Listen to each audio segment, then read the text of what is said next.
Well, we're now joined by Marci Ien, the Minister for Women, Gender Equality and Youth. Minister Marci, thank you for being with us this evening. It's great to be with you, Michael. Listen, I want to begin with your assessment of the protest on Parliament Hill and really cities right across the country today. You know, some people are out there protesting the teaching of sexual orientation and gender identity in schools. Others are talking about their opposition to gender-affirming surgery. Others still are talking about parental rights to be informed. How do you understand the concerns being expressed by the people at these protests? I'm a parent, Michael. I'm a mom. I've got 2 kids, and I understand very well what it means to want to be a part of your children's lives, be a part of the things that impact them every day. At the same time, it is so important that we center kids right now, center trans and queer kids right now, because they're vulnerable. And I think, in fact, I know every parent wants what's best for their children. And so really, I think if we put the emphasis where it should be on children and the most vulnerable children in our society, I might add, then that's where we get to the discussions, that's where we move forward. Okay, let's build on that a bit, if you will, because what is the harm? What is the harm if you take these teachings out of schools or have parents informed about preferred names or pronouns? Why would that be such a bad thing? Please do not take it from me. Take it from the kids that I've heard from. I've traveled throughout this country for the better part of 2 years and more extensively this summer. And I have talked to a lot of trans kids, a lot of queer kids, and they talk to me about their fear.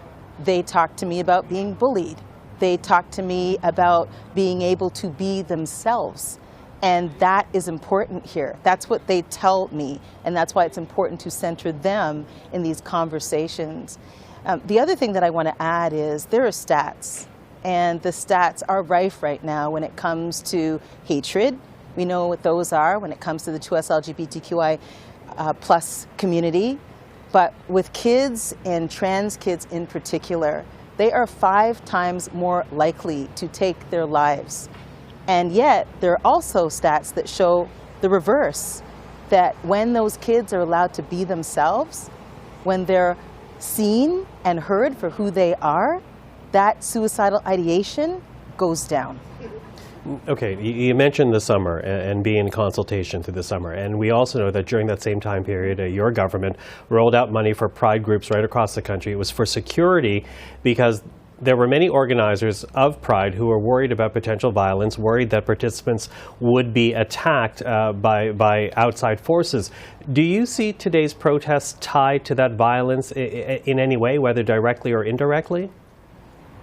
It's interesting about what we have seen today, Michael, because what we've seen are, yes, protests, but we've seen so many more people coming out in support of trans and queer kids.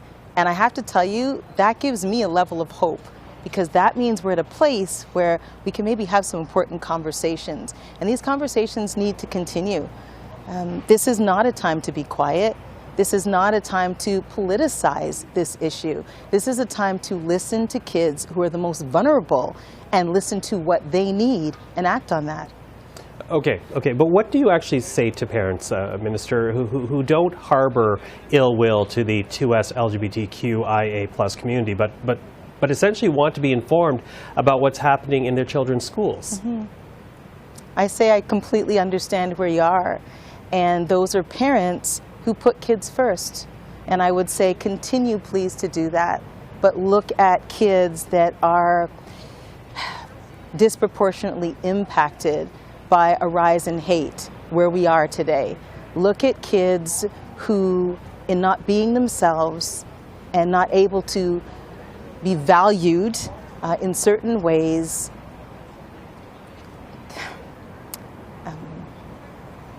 take their lives. I've said before that this is a matter of life and death, and it is. And what brings me great hope today, Michael, is that we saw so much support for, you know, the trans and queer community. You know, I'm wondering about your government going forward here. Do you see your government playing a greater role in perhaps fostering better understanding or more conversations on these issues for Canadians? Look at the conversation we're having right now. It's conversations like this, continuing conversations like this. It is consulting with kids and the organizations that serve them across this country and understanding what they need. I see it as a continuation of the work that we're already doing. Minister Marci Ien, thank you for making the time this evening. Thank you so much, Michael. Appreciate it.